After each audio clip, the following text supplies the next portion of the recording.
Olá, eu sou a Fernanda Faveron e esse é o OnConecta, o podcast da área de oncologia da Eurofarma. Sejam todos muito bem-vindos. Neste mês, no mês de maio, nossa campanha Abra-se e Abrace essa Causa vai falar sobre o quê? Tumor de cérebro, câncer de cérebro. E nada melhor do que trazer dois doutores convidados aqui para o nosso estúdio, dois neurocirurgiões, para a gente conversar um pouquinho a respeito deste tema. Sejam bem-vindos, doutor Rodrigo Turati e doutora Renata Gobato. Obrigada. Primeiramente, agradecer a oportunidade de estar aqui hoje, falar de um tema que é tão relevante na nossa prática clínica como neurocirurgiões, os tumores cerebrais. E ainda um tema pouco divulgado na sociedade, que ainda carrega muitos mitos. Muitos estigmas, né? Exatamente. Gera muito medo na população. Então, a importância da gente estar aqui hoje. E é um tumor assim que a gente pensa logo que a pessoa está com câncer de cérebro, já é algo que a pessoa já pensa Terminal, né? é terminal, né? Porque acho que fica num lugar tão compacto, tão de difícil acesso muitas vezes, né? Que eu acho que isso gera um medo muito grande. E eu queria saber de vocês, qual a importância dessa campanha? Olá, Fernanda, tudo bem? Renata, a toda a equipe, obrigado pelo convite, é um prazer estar aqui com vocês.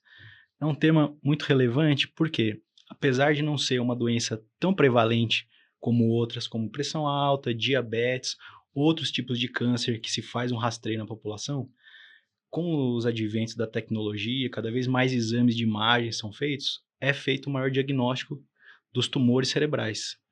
Por exemplo, eles acometem cerca de 10 pessoas a cada 100 mil habitantes. Se você pensar nesse número, não parece tanto. Para nós, que os pacientes são trazidos, né? Geralmente o paciente não acha um tumor cerebral no neurocirurgião. Geralmente apresenta alguma queixa, vai em outro médico e eles são direcionados para nós. Já tem algum sintoma, Já né? Já Isso, chega exatamente. teve uma Exatamente. convulsão ou uma dor de cabeça muito Ou forte, qualquer outro né? motivo, às vezes só caiu, bateu a cabeça e fez um exame de imagem, porque hoje o acesso ao exame é tão fácil Sim. que qualquer bateu a cabeça faz um exame e acha. Às vezes não sentia nada. E aí quando chega pra gente, não se torna tão raro porque os pacientes são direcionados para nós. Tá? Então é realmente uma doença relevante para a sociedade, principalmente para a gente poder trazer um pouco de informação por causa disso que você estava falando, de estigma, da pessoa saber que existe um tratamento, tá bom? Que não é algo assim, é o final, acabou, tá? Então acho que essa é a importância para a sociedade da gente estar batendo esse papo aqui. Entender também, às vezes, quais sinais ou sintomas que deveriam levar o paciente a realmente procurar um sistema de saúde para não atrasar esse diagnóstico, né? E mesmo capacitar outros profissionais da saúde para poder fazer essa identificação mais precoce e encaminhar para o profissional correto. Bom, antes da gente falar um pouquinho disso, dos sintomas, do que a pessoa pode fazer, eu queria que vocês explicassem, né, até mesmo para as pessoas que estão assistindo a gente, que são leigas, que receberam um diagnóstico agora e querem entender o que é o câncer cerebral, quais são os tipos que existem, enfim, o que pode ser feito. Quando a gente fala dos tumores cerebrais, uma coisa que é muito importante, que a gente faz algumas divisões, que é bom todo mundo saber, né? Então, a gente primeiro fala em tumores primários e secundários. Então, o tumor ele pode ou ter nascido no próprio sistema nervoso central, então de alguma célula do cérebro ou da dura mater, que é a camada que envolve todo o sistema nervoso, ou pode ter vindo de um outro local do corpo, que são as que a gente chama das metástases, né? Então, a pessoa tem um tumor que originalmente nasceu numa outra parte do corpo, então pulmão, mama, enfim, alguma célula dali consegue de alguma forma migrar e viajar pelo organismo e se implantar em outro órgão. E aí, no caso, né, que a gente está falando dos tumores cerebrais. Então, a gente pode ter um tumor que está no cérebro, mas que a origem inicial dele não foi ali. Não foi ali. Então, a gente chama ele de secundário. E aí, todo tumor que ele é secundário, ele é maligno, porque ele já veio de um outro tumor. Certo. Quando a gente fala dos tumores primários, então que eu tô falando de um tumor que nasceu ali no sistema nervoso central, aí já é um pouquinho diferente. A gente tem os tumores que são benignos e os malignos. Então aí já é a primeira questão, né? Então nem todos os tumores cerebrais são malignos. E aí quando a gente fala de ser benigno ou não, a gente tá falando principalmente sobre agressividade, né? Em quanto tempo esse tumor cresce, quais os tipos de tratamento que a gente pode oferecer. E aí quando a gente fala dos tumores primários benignos mais comuns, é o meningioma, que as pessoas conhecem mais, e dos malignos, o que a gente chama de glioma, que é um tumor mais agressivo. Certo. E aí, a depender da localização, qual o tamanho, qual o estágio que você encontra essa lesão, vai ser proposto algum tratamento, ou combinado, ou um único tratamento, ou às vezes só um acompanhamento, Uhum. tá? Todas Porque essas às vezes está em possibilidades. algum lugar, alguma região do cérebro que é impossível chegar, né, até ali. Não é que é impossível, Ah, sempre é possível. uhum. O problema é o quanto você vai causar de Sim. dano para chegar lá, ou o que você pode causar às vezes de pior, né? Que é o grande tchan da neurocirurgia, é você tentar um tratamento, mas permanecer na função do Uhum. paciente, sem causar um dano maior do que a doença. Tá? Certo. Esse que é o Nosso diferente, né? dilema, Mas também tem lugares que, igual eu expliquei, que o paciente às vezes bate a cabeça e acha um meningioma pequeno, Uhum. nunca vai fazer nada, vai só acompanhar. Exato. Aí a pessoa, não, nossa, eu tenho um tumor na cabeça. E às vezes os outros colegas também dizem, nossa, você tem um tumor na cabeça, você precisa procurar agora um neurocirurgião. Não é assim. Tá? Esse é o interessante da gente passar até para os colegas. Para acalmar, né? Sim. Bom, falando até uma experiência minha, que eu vivi isso há 10 anos, eu descobri um meningioma, não sentia nada. Na verdade, assim, o que eu tinha, às vezes, era uma pressão, eu tinha uma sensação de pressão, mas não tinha dor na cabeça, até o dia que eu estava dormindo, graças a Deus, estava deitada, dormindo, tive uma convulsão, e fui levada ao hospital e foi descoberto um meningioma, que é um tumor benigno, e foi feita a cirurgia, 10 anos, graças a Deus, sem nenhuma sequela, mas é algo que assusta, né? Porque quando o médico chega para você e fala, olha, você tem um tumor e tem que operar, né? O meu foi nessa região aqui, e graças a Deus deu tudo certo. Mas assim, e eu já até nas redes sociais já contei um pouco disso, e eu recebi diversos relatos de pessoas até perguntando, falando de que estava em outras regiões, que poderia afetar alguma questão de fala, de memória, tudo, né. E eu queria saber de vocês, quais são os principais sintomas quando a pessoa tem um tumor, seja ele benigno ou maligno, porque acho que a grande questão do cérebro é que você está ali, até é o que eu falo, né, quando eu descobri, eu tive essa convulsão por conta dele, porque meu cérebro estava muito pressionado, já tinha um edema, porque da caixa craniana não passa, então assim, está tudo ali concentrado. Então, às vezes, o meu tinha nem 2 centímetros e já fez todo esse estrago. Então eu queria saber de vocês quais são os principais sintomas que a pessoa pode ter antes de descobrir um tumor. Quando a gente fala dos sintomas, é muito interessante trazer a sua fala, né? Então a gente divide, vamos dizer, como se fossem sintomas mais gerais e outros mais específicos, a depender da localização do tumor em cada paciente. Quando a gente fala dos sintomas gerais, é o que você comentou agora. Então, assim, a gente tem que considerar que o crânio ele é uma caixa, como se fosse uma caixa fechada. Então, existe um tamanho limite ali. Sim. Então, se você coloca algum outro conteúdo ali, alguém vai se espremer. Qualquer grãozinho de arroz Vai ali vai fazer uma diferença, exatamente. Né? Então, tem sintomas que eles são mais gerais de todos os tumores por conta disso, que a gente chama de aumento da pressão intracraniana, porque tem um componente novo ali. Nos meningiomas, como é mais devagar esse crescimento, existe um tempo ainda para ter uma adaptação, mas nos tumores agressivos isso acontece de forma mais rápida, então dá mais sintomas.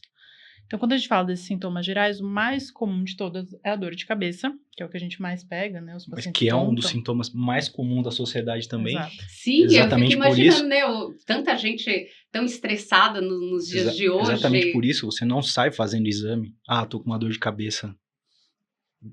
Toma ressonância de crânio. Uma ressonância, não é assim. Então, assim, todo mundo vai ouvir, tem dor de cabeça, é tumor. Não é isso. Uhum.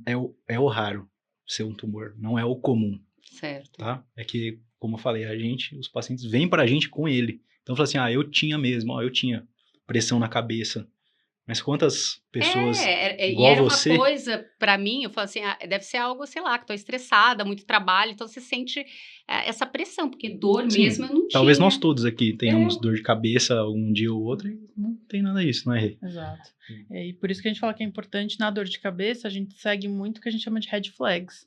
Quais Então, são não é essas? todas as dores de cabeça que vai preocupar. Né? Tem alguma coisa assim que diferencia na dor de cabeça de quem pode ter um possível E não só os tumor? tumores, né? Dores de cabeça que podem ser um quadro mais grave, né? Tá. Então, a gente fala que são quadros, a pessoa tem uma dor de cabeça que está piorando ao longo do tempo. Então, antes eu tomava um remédio, ela passava. Agora não passa mais. Antes ela vinha cada semana, agora está diária. Então, é uma coisa que chama atenção. Sim. Ou o paciente já tinha uma dor de cabeça prévia. Então, as mulheres que têm muita enxaqueca, falam assim, nossa, é uma outra dor. Não parece a dor que eu tinha antes. Então, isso preocupa a gente, Ou né? a pessoa que nunca teve nada, nunca teve dor de cabeça, de repente, um pouco mais velho, um adulto, né? Porque esses tumores geralmente acometem adultos. É o que eu ia perguntar, se tem alguma relação com a idade, né? Tem, é que geralmente são pessoas de 40 anos mais, tá? Isso é o aspecto geral da idade. Então, uma pessoa de 50 anos nunca teve nada, nunca teve dor de cabeça, não falando. De repente, começa a ter dor de cabeça frequente, como o doutor Renato falou, progressiva. Antes melhorava com uma medicação simples, agora não melhora mais. Despertar noturno também Despertar é uma coisa noturno. que a gente... Né? Então, a pessoa acorda à noite devido à intensidade da dor. Isso também chama atenção. Então, são várias coisas que a gente vai somando, que aí é uma dor de cabeça, que não parece ser uma dor de cabeça tão simples, que merece uma investigação maior. Sim. Né? Mas aí, além, então, de sintomas que nem a cefaleia, a gente vai ter sintomas pela localização do tumor. Então, cada região do cérebro é muito específica, né? Uhum. Então, cada região é responsável por uma coisa, desde comportamento, linguagem, força, sensibilidade. Então, a depender de onde está esse tumor, é o tipo de sintoma que o paciente vai ter. Né? Então, a gente pega muito pacientes com perda de força no braço, ou crise convulsiva, que é mais comum de um lugar específico do cérebro, que é o lobo temporal, mas pode variar. Linguagem, às vezes a pessoa começa a falar que não consegue achar o nome para dar o nome para os objetos, né? Falta. Isso tudo já são sintomas pela localização do tumor. Alterações visuais. Tem paciente que abre o quadro, falando assim, estou começando a perder o campo de visão, ou estou vendo escotomas visuais diferentes só em metade do campo, entendeu? Porque às vezes está cometendo o lobo da visão. Sim. Tá? Então, vai depender muito do local, né? A crise convulsiva é algo bem específico, às vezes, do lobo temporal ou da área motora. Uhum. Tá? Por exemplo, lá no lobo occipital é mais difícil. Vai realmente abrir com o quadro da visão. Tá? Então, aí você tem que somar os pormenores de cada caso, somar uma dor de cabeça diferente, veio progredindo, e agora eu sinto a dor de cabeça e estou sentindo a mão Um pouco mais fraca, amortecendo, tô alguma coisa falando assim. igual o doutor Renato falou, tô começando a perder as palavras, ou às vezes até quem queixa nem é o paciente, é a família. Olha só. Ó, ele não tava assim. Às vezes o próprio paciente não sente, Não, pra ele né? tá normal. tudo, Só que aí, não, ó, ele esquecimento, não tá, né? ele não tá andando bem, não. Ele não era assim, tá? Ó, ele tá ficando, ele pega uma coisa com a mão aqui e cai, e solta. E às vezes ele não quer, né? Sim. Não quer o problema, né? Acha que é desastrado, né? Sim.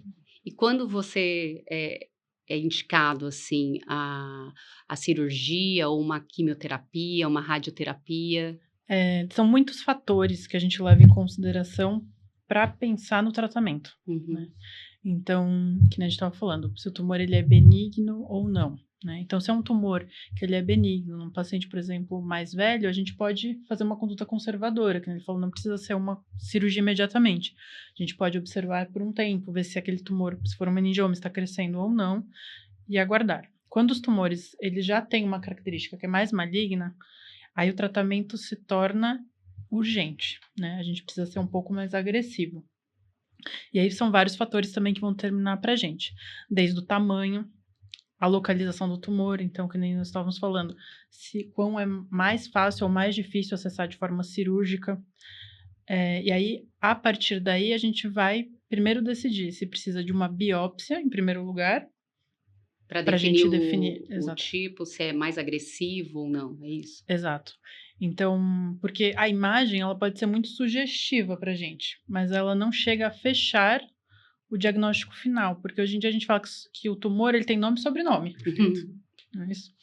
E, então, a gente precisa saber exatamente qual que é o tumor para poder oferecer o melhor tratamento para o paciente. Sim. E aí tem inúmeras coisas que a gente avalia. Sim, até mesmo determinar a agressividade o tumor já é maligno. Uhum. Mas com esse nome e sobrenome, com a relação de biópsia, mas você consegue saber a predisposição, a resposta ao quimioterápico, a agressividade do tumor, quanto tempo você se espera de expectativa de vida, a gente consegue somar muitas informações com isso. E até mesmo o status que o paciente chega para a gente. Também. Como eu Porque falei, isso às faz vezes ele já muita chega diferença. muito mal, né, nos tumores malignos. E aí o paciente está muito mal. Já está Você muito vai fazer algo, debilitado, né? uma E cirurgia, emocionalmente não, também, né? de tudo, assim. O quanto um tratamento muito agressivo vai ser benéfico para esse paciente. Sim. Às vezes faz a biópsia, vê o tipo do tumor Uhum. e trata realmente com químio, com rádio, né? E não faz cirurgia para ressecção. Às vezes opta por tudo junto, tá? Então essa combinação ela pode ser feita de várias maneiras, tá? E tudo depende, idade, como ele tá, como chegou, qual é a crise, qual a profundidade. A cirurgia traz um risco elevado para o paciente, entende? Tudo Sim. isso tem que tentar somar e conversar com o paciente, né? Que expor Sim, para é. ele isso. E aí acho que volta a importância do começo, que é o diagnóstico precoce. Sim. E a importância da gente estar falando sobre esse tema. Porque muda completamente o tratamento quando a gente pega um tumor no estágio inicial, em que o paciente está com condições clínicas melhores, o tumor invadiu menos estruturas, a ressecção é mais fácil, do que quando a gente pega um paciente que a gente falou que já chega muito mais debilitado, com muitos sintomas neurológicos, com muita perda funcional, muda completamente qual vai ser o tratamento e o prognóstico do paciente. Então, por isso essa Imagino. importância. Sim. E como que é a jornada do paciente, desde os primeiros sintomas até o tratamento? O paciente, quando ele já chega pra gente, ele já chega fragilizado. Porque passou com algum colega, qualquer um que foi, falou, olha, você tem um tumor na cabeça, ou só falar, ó, você achou uma manchinha, Uhum. só que aí a cabeça já vai a mil, né? E começa a jogar internet, E hoje em tumor, dia, né? não, tumor O cerebral. acesso é. E assim, a pessoa não procura saber se o tumor é benigno, se é maligno, ele coloca Sim. câncer cerebral. Aham. E o tumor maligno, primário do cérebro mais comum, é um tumor muito grave. Então, aí já cai aquilo ali na internet, aí já era. A pessoa já chega com muito medo. É a consulta que não chega só o paciente.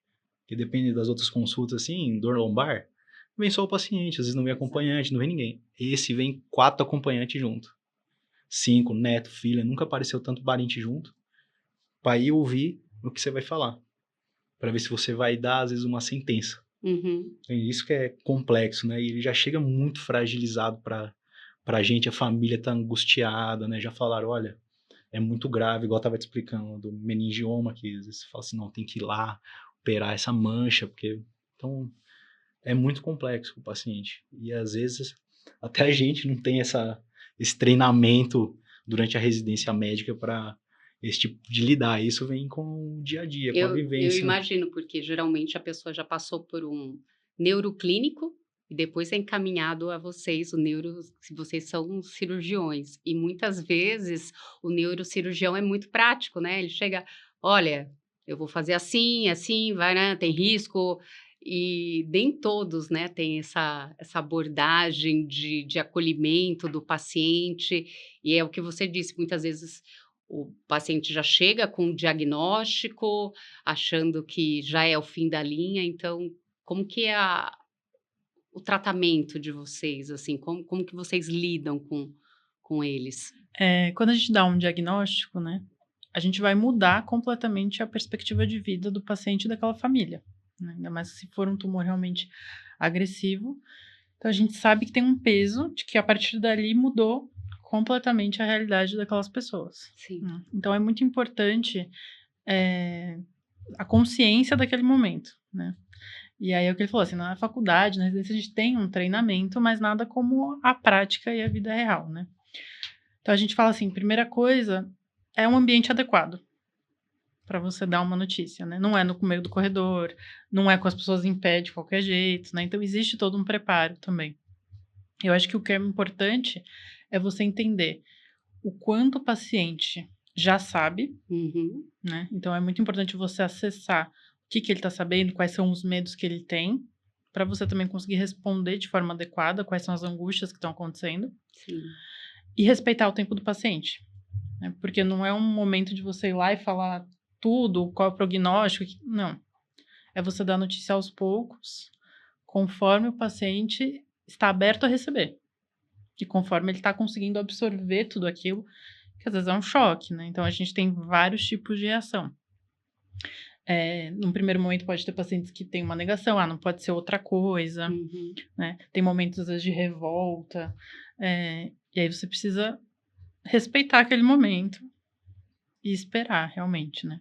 E aí entender que vai ser uma jornada longa, né? Então, assim, a gente está falando de um diagnóstico e a gente vai ter todo um tratamento que, às vezes, envolve mais de uma cirurgia, porque às vezes os tumores voltam, quimioterapia, radioterapia, é um acompanhamento longo, né? Então, é uma jornada que se inicia e que vai ser muito longa, porque mesmo quando tem a cura e é um tumor benigno, é um acompanhamento prolongado. Sim. Né? Então, é uma jornada muito longa aí que a gente vai ter que percorrer juntos. Isso é complexo, na verdade, né? Porque ele chega com medo, às vezes mais medo. Eu vou passar com o neurocirurgião. Falou que era só uma manchinha. Por que me mandaram pro neurocirurgião? Certo? Você fala assim, eu não quero operar, eu não quero passar por cirurgia, eu tenho medo de operar. Porque eu ouvi um caso que operou e ficou mal. Entendeu? E você tentar propor um tratamento que vai realmente ser mais invasivo, abrir a cabeça do paciente, né? E tentar falar para ele que esse é um caminho melhor do que o da doença e de um jeito bem tranquilo, é complexo, difícil. E da família, né? Às vezes explicar do que pode acontecer, porque às vezes fala, não, vamos operar e vamos retirar. Tá, mas e o que pode acontecer na cirurgia? Eu até tô bem. Mas na cirurgia você pode sair sem mexer metade do corpo. Nossa, a pessoa fica, mas eu tô bem. Preciso fazer cirurgia mesmo? Entende? E algumas vezes a gente precisa, sim, é melhor a longo prazo, certo? E isso que é uma conversa que igual o Dr. Renato falou, tem que ir com o pé no freio, devagar, deixar eles perguntarem tudo, que pergunta de tudo, desde se pode comer, até não pode comer, e todas essas dúvidas, assim, que às vezes não tem nada a ver. E algumas coisas que a gente não sabe se realmente afeta ou não, que nem usar muito celular, né? Existe um mito se isso, as ondas eletromagnéticas podem aumentar o crescimento, a chance de ter um tumor. Dessas coisas, desses mitos, todos, a maioria é mito. A maioria é mito. A maioria, não tem nada assim, a celular aqui que tem correlação com aparecimento de tumor cerebral e nada disso. Por exemplo, pacientes submetidos à radiação ionizante, né? Mas assim, em grande quantidade, não é fiz um raio-x, certo? É algo assim, fiz radioterapia, várias radioterapias, já começa a existir uma correlação no aparecimento de neoplasia no cérebro e em outros locais também. Não é algo específico, mas aí você expôs o paciente a isso. Às vezes a outras substâncias tóxicas, o benzeno, enfim, outros tipos de exposição. Do dia a dia, não tem nada com correlação. Caí e bati a cabeça.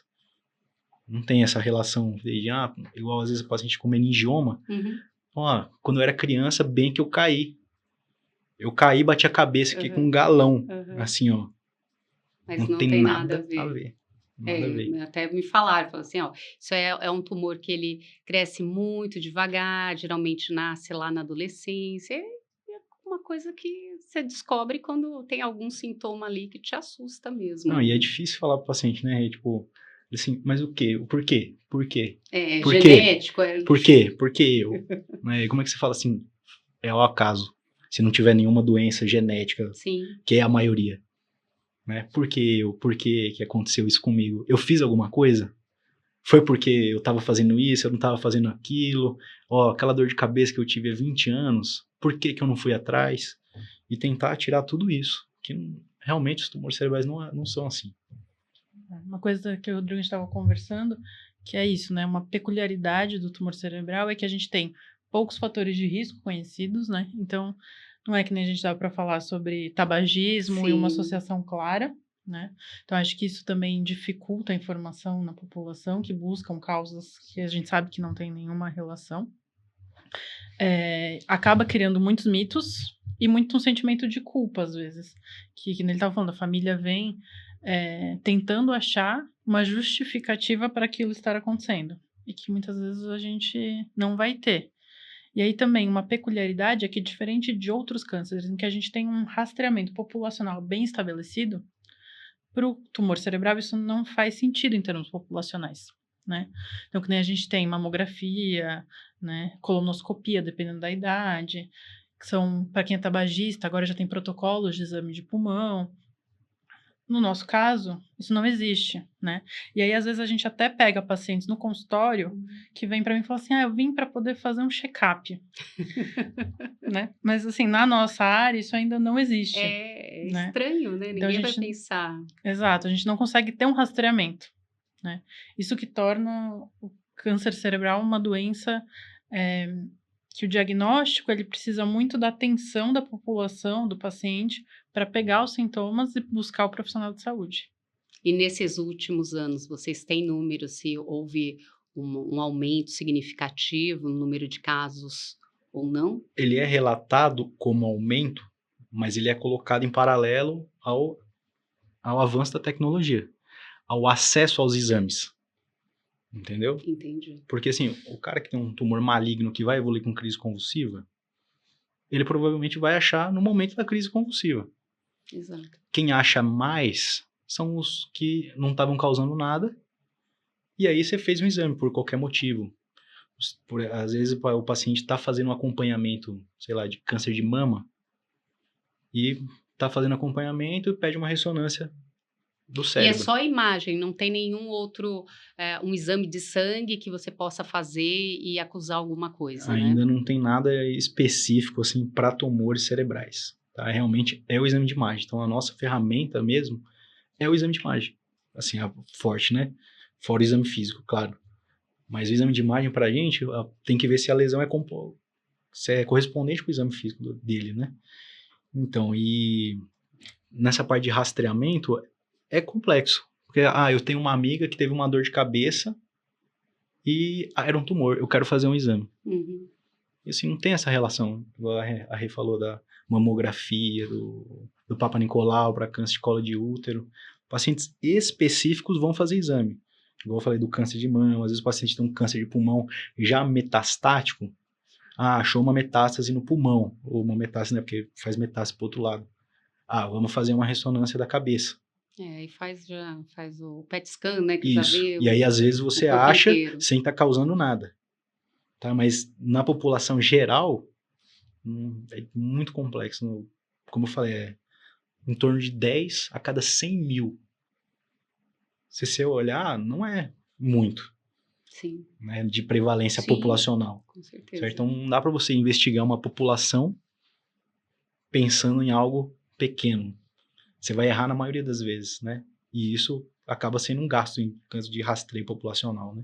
E assim, desses casos que o Rodrigo estava falando, é importante lembrar que muitos pacientes que vão ter um tumor cerebral já têm um outro tipo de tumor, que são as metástases, que são os tumores mais comuns Sim. cerebrais. Então, já são pacientes que estão em um rastreio diferente pela doença que ele tem. Então, se a gente pensar na população toda, esse número ainda seria menor, né? E os pacientes falam assim, mas, por exemplo, ressonância, não tem radiação, por que eu não posso ficar fazendo, né? Então, essa é uma pergunta também que a gente recebe. E aí, primeiro que, se a gente pensa no sistema público de saúde, a gente tem um recurso que ele é finito, que a Sim. gente precisa priorizar, né? E mesmo assim, eu vou pagar o exame, vou ficar fazendo o exame de imagem. Mas aí a gente tem o risco de dar falsos diagnósticos, que a gente chama de falso positivo, né? Então, a gente pode acabar achando coisas que você vai achar só porque fez um exame, Sim. que vai gerar uma dúvida. Aí, às vezes, você vai ter que ficar fazendo exame de imagem, não era nada. Isso gera uma angústia para o paciente, porque aí já fica uma dúvida, né? Então, a gente sempre fala, assim, não existe benefício nenhum da gente fazer exames por fazer, né? O exame, ele tem que ter uma indicação bem definida, justamente também para você não gerar um malefício maior. Exato, porque a cabeça também manda no resto do corpo, né? Eu falo, Sim. gente, quando a gente está preocupado, eu brinco, falo assim, se tem os animaizinhos, tem gravidez psicológica e chega a criar leite, tudo, imagina a força do nosso pensamento, né? Então, e aí a pessoa começa a criar opções que não são reais, pode piorar ainda mais, né? um possível diagnóstico aí que seria bem mais simples. Sem dúvida. Sim, às vezes acham um meningiominha pequeno. Eu tenho um tumor na cabeça. Eu tô sentindo, tô ouvindo, tô sentindo, apontada. E assim, não tem nada a ver. Então você acaba gerando outros problemas. Sim. Né? É exatamente por isso que não é feito. Né? Se tivesse benefício, seria feito. Vai ser estabelecido. Estabelecido, exatamente. Com certeza. Bom, doutor Rodrigo, doutora Renata, o papo está muito bom aqui. Tenho N outras perguntas, mas infelizmente o nosso tempo acabou. Então, eu vou convidá-los para um próximo podcast, porque acho que a gente tem muita coisa ainda e tem muito o que conscientizar a população. Sem dúvidas. Posso É um contar prazer, com vocês? Com Com certeza. certeza. Então é isso, pessoal. No próximo episódio, a gente vem com mais questões, mais dúvidas, tudo para ajudar vocês que querem saber um pouco mais sobre tumor de cérebro, câncer de cérebro. Tá certo? Beijo e até a próxima. Tchau, tchau.